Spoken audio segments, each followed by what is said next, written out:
Had it not been for reality, this story could have easily been written as a screenplay for some major Hollywood movie. A wife supports her husband, sees her husband become wildly successful, then gets replaced by a younger, prettier version. In this screenplay, the wife ends up spiraling out of control before, one day, doing the unthinkable. This is the story of Dan, Betty, and Linda Broderick, and the age-old tale of a love triangle with a cheating husband and a wife who became a ticking time bomb, a gut-wrenching saga that would divide people on all sides long after the tragedy took place. It is an example of sorts of the saying, "Hell hath no fury like a woman scorned." In order to understand the dynamics that defined the connection between Dan, Betty, and Linda, it's important to go back to the beginning. Daniel T. Broderick Jr. was born on November 22, 1944, in Pittsburgh, Pennsylvania. His family was rooted in Irish Catholic traditions, which significantly shaped his upbringing and values. His early life was marked by an emphasis on education and discipline, fostering a foundation that would later guide his career choices and personal endeavors. Dan pursued higher education with vigor, eventually attending medical school before switching to law, a decision reflecting the dynamic interplay between his interests in science and justice. Professionally, he would establish himself within San Diego's legal community as a sharp trial attorney with a keen acumen for complex medical malpractice suits. Despite facing personal tribulations that culminated in widely publicized domestic issues and tragic events, his early years remain emblematic of the American dream's aspirational pursuit amidst a backdrop of perseverance and familial duty. Dan attended the University of Notre Dame as a pre-med student with a dream of one day attending medical school. It was at a party on campus after a football game during his senior year, Dan met the beautiful blonde 17-year-old, Elizabeth Bisceglia. Elizabeth, known to those close to her as Betty, attended the College of Mount St. Vincent, where she majored in early childhood education. It was the first time she was allowed by her parents to travel out of town with friends. Betty was immediately drawn to Dan and he with her, starting what would be one of the most tumultuous relationships in modern history. For the next 3 years, according to Betty, Dan pursued her fervently. He was determined to marry her, and would do or say anything to make her happy. Once he began medical school at Cornell, Dan would make the drive to see Betty as often as he could at her parents' home. Although Betty was attending college, she chose not to stay on campus. Instead, she made the drive to and from school in the sporty little car that her parents had bought her. Her undeniable beauty, intelligence, and aura of status seemed to the root of Dan's obsession with Betty and, no matter what, he was determined to get what he wanted. After graduation, Betty got a job as a teacher. She and Dan were married, on April 12, 1969, at the Immaculate Conception Church in Tuckahoe, New York. It seemed like a match made in heaven. They were both from large Catholic families and wanted the same things for the future. Betty wanted to be a wife and mother while her husband took care of their family's finances, like she'd seen her father do growing up. The vow exchange among their family and friends was beautiful. But after the newlyweds returned from their honeymoon, reality almost immediately ended any dreams of a fairy tale life. Betty soon learned that she was pregnant less than 6 months after their wedding. It was bad enough that the young couple was living in Dan's cramped quarters with little more than the bare necessities. But adding a baby to the mix would put even more of a strain on Betty. As the only income earner in the relationship, she struggled to make ends meet. Dan seemed oblivious to the difficult time his wife was having. His focus was solely on his own ambitions, and one day becoming a successful doctor. Elizabeth Ann Bisceglia was born on November 7, 1947, the third of 6 children of Marita and Frank Bisceglia. Elizabeth, affectionately known as Betty, grew up comfortably in Bronxville, New York. Her father co-owned a successful plastering business, which allowed the family to live a life of relative affluence. Her mother, who was of Irish descent, stayed home and took care of the children, while Betty's father, an Italian-American, assumed the family's financial responsibilities. The Bisceglias were strict parents who made clear their expectations for their children. Betty was trained early in life to one day become a housewife. She, along with her siblings, attended Catholic schools, and was discouraged from seriously dating until she found a proper Catholic husband, who she would support while he worked. Even though Betty would earn a degree in early childhood education at St. Mary's College, having a career was out of the question. Betty gave birth to their first child, daughter Kimberly, in January of 1970. But not even the birth of her new baby could slow her down. If anything, it made Betty even more determined to build a stable life for her family, looking forward to the time when her husband would be able to give her the life she deserved once he became a doctor. Until then, she was willing to play her part and be the glue that held everything together, even when she felt herself falling apart. In 1970, Dan completed his medical degree from Cornell University. But Betty's hopes for a stable life were quickly dashed when her husband announced his intention to enroll in law school. Dan's idea of combining both medicine and law was brilliant, but it would not offer any support for Betty, who was the main provider for the family and the primary caregiver of their new daughter. But Dan was determined to go after what he wanted. Adding to the strain of keeping the family afloat financially was the fact that Betty was once again pregnant. For his part, Dan seemed to go through life without a care in the world, except for his new journey into law school. Image was important to him, and he was determined to maintain his reputation as a man of impeccable tastes, known among his peers as Dapper Dan. While on the home front, Betty struggled to pay the bills and put food on the table, her second-hand wardrobe being a stark contrast to that of her husband. Her resentment towards him intensified, leading to her constant declarations of wanting a divorce. Despite her declarations, the marriage remained intact, though cracks began to slowly form in the foundation. At law school, he and his family relocated to San Diego, California, where he took a job at a successful law firm. Soon, they were able to buy their first home, located in the Coral Reef neighborhood. Betty continued to work to help supplement their income, but as Dan's legal work began to bring in larger profits, she knew that she was a step closer to fulfilling her dream of becoming a stay-at-home mom. Within a few years of moving to San Diego, the Brodericks seemed to have it all. They had two more children, sons Daniel, who was born in 1976, and Rhett, born in 1979. A fifth child, a boy, died 4 days after birth. The death of the baby was emotionally devastating for Betty. To make matters worse, she did not have her husband to console her during the labor and delivery. Dan was away on a buddy's trip, resentful that he would have to return home early to be with his wife.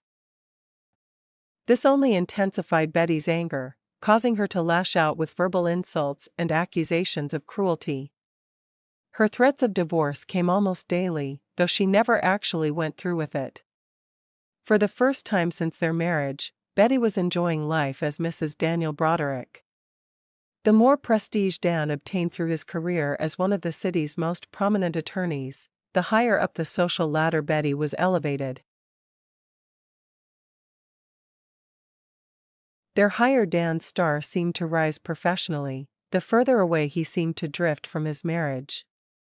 Whatever had drawn him to Betty in those early years had faded. He had little time for home and family as he focused on making more money and building his reputation.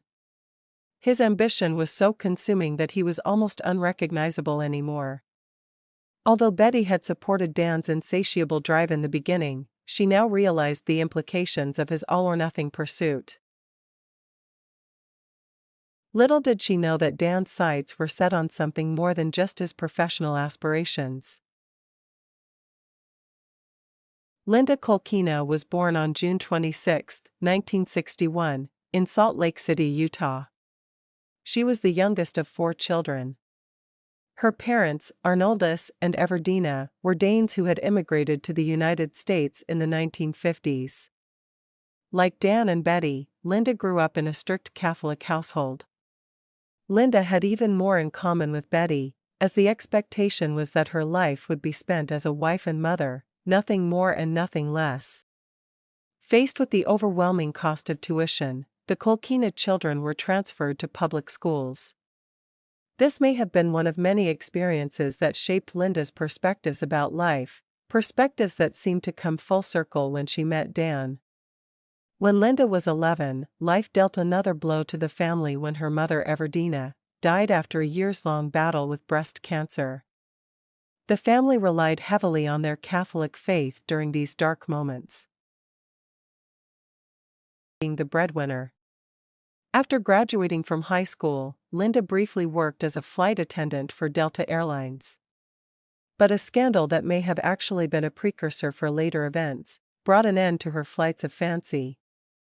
She was abruptly terminated from her job for conduct unbecoming a Delta employee, after an off-duty incident on a plane was reported. Linda and 4 of her friends were reported for having inappropriate interactions with 2 inebriated male passengers on a flight from Atlanta to Salt Lake City. Linda was accused of sitting on the lap of one of the men, kissing him, using vulgar language, and talking loudly. At one point, she and the male passenger reportedly snuck off to the bathroom. Linda appealed her termination, later admitting to providing a false name when confronted about her behavior on the flight, and using offensive language, but she denied ever going to the bathroom with the male passenger. In the aftermath, Linda found herself working for an attorney before making the fateful decision to follow her boyfriend to San Diego. 21-year-old Linda Kolkina found herself working as a receptionist in the same building where Dan Broderick's successful law practice was also housed. From the moment they met, the attraction was instant. Not long after, Dan got the bright idea to hire the beautiful blonde Linda as his legal assistant. Never mind the fact that Linda had the typing skills of a snail, Dan was desperate to have her close to him. And he didn't try to hide his attraction to the woman who was 17 years his junior, as Betty overheard him openly describing Linda as being beautiful. It didn't take long for Betty to suspect that her husband was having an affair with his new legal assistant. Unfortunately for her, Betty truly believed Dan and Linda's relationship was a fling, nothing worth getting overworked about. For his part, Dan denied having an affair, accusing Betty of being antagonizing. Betty tried to reason against her own suspicions, allowing Dan's constant references to her mental state to make her question her own sanity. She did her best to redirect her attention to the house and children, but deep down inside, Betty knew that her husband was drifting further away. Finally, she gave her husband an ultimatum: get rid of Linda by October 1st, or get out. But Dan wasn't moved.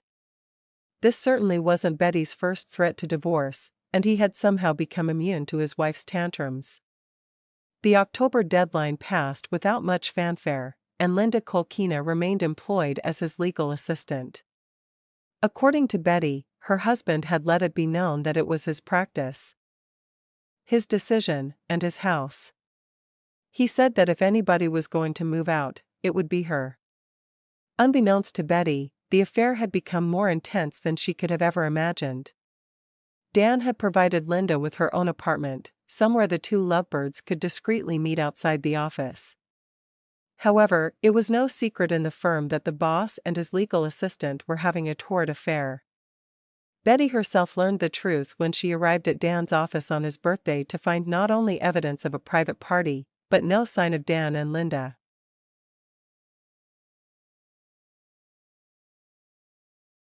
Although Betty protested, Dan moved out in early 1985. By this time, the Brodericks had moved to a rental home while their main residence underwent repairs due to a large crack in its foundation. With the separation, Dan moved back into the main residence, leaving Betty and their children in the rental house. The separation wasn't a surprise, but she still felt the waves of shock that took control of her mentally, physically, and emotionally. To make matters worse, Dan had finally admitted what Betty had always known: he was romantically involved with Linda Kolkina. However, his confession wasn't an effort to come clean, but to explain his intentions. He was leaving his wife to be with his mistress, a woman who many said bore a striking resemblance to a younger Betty. Even before the crass confession, Betty felt that Dan was mocking her insecurities. There were nights when he would repeatedly whisper Linda's name, as if dreaming about her, but Betty could tell Dan was only pretending to be asleep. All the years of resentment and animosity had created a web of pure hatred that imploded. Dan now saw the woman he chased after in their youth, the mother of his children, as extra baggage. Perhaps what drew him to Linda was how much she looked like the young 17-year-old girl he met at a party in Notre Dame, and dreamed of making his wife, a girl who was now 20 years older, several pounds heavier, and far more critical of his shortcomings and ambitions. To Linda, Dan was like a god, and she treated him as such. He needed to feel powerful, omnipotent, and more important than anything else. In war there is always collateral damage, and the Broderick children were the unfortunate examples of that sentiment. Dan Broderick, the distinguished attorney and, now, the president of the San Diego Bar Association, was hell-bent on winning. But he underestimated the iron will his wife possessed. It was extremely difficult for her to find an attorney who would take her case against the most well-known litigator in San Diego. It didn't help that Betty's abrasive manner wasn't drawing in any sympathy for her case. She became increasingly erratic, lashing out at anyone who tried reasoning with her. She would be damned if Linda Kolkina was going to live happily ever after off her hard work and sacrifices. It was her efforts that kept things afloat while Dan went from medical school to law school without missing a beat, while Betty cared for their family. Thanks to her, Dan was able to wear pricey clothes and pretend to be something other than what he was in those early years, while she shopped for her and their children in second-hand stores. Dan owed her, and Betty was going to make his life a living hell until he admitted as much. If Dan was so determined to replace her without a second thought, she would show him just how difficult that was going to be. One by one, Betty drove to their family home, which Dan now shared with Linda, and dropped their children off on the doorstep. It seemed like the perfect counterattack to Dan's legal maneuvers against her in the divorce. But Betty soon realized her husband was playing chess, not checkers, when he ultimately filed for and was granted custody of their children. Betty was devastated, but, more importantly, something inside her completely snapped. She realized that Dan wanted to completely destroy her. He could care less about what sacrifices she had made in their marriage. He was in control and would decide what, if anything, Betty would get in the dissolution of the marriage. If Betty thought Linda and Dan's relationship was nothing more than a fling, she eventually learned that nothing was further from the truth. Dan wanted Linda, and she was quite content in her role as the other woman. She endured years of verbal abuse and alleged stalking incidents, believing it was only a matter of time before she would become the new Mrs. Daniel T. Broderick. The only thing standing in her way was the old Mrs. Broderick, who was doing everything she could to ruin their lives. But Linda was determined to not let her win. But one should never underestimate the power that hatred could yield. Once the divorce was finalized, instead of things settling down, they became much worse. Betty accused Dan of using his power and influence to win sole custody of their children. She also alleged that he had sold their house without her consent, and for less than its value, cheating her out of her rightful share of the equity. Even the alimony was far less than she believed she was entitled. He may have won those battles, but the war was far from over. Even when Dan and Linda moved into their new home, Betty continued to bombard them with hundreds of explicit messages on their answering machine. Hearing Linda's voice on the machine seemed to fuel her fury even more, and Betty didn't hold back in her messages. The language she used was so audacious, it would make even the most rambunctious sailor blush. And she didn't stop there. On several occasions, she popped up at Dan's house, despite the restraining orders he'd taken up that prevented her from setting foot on the property.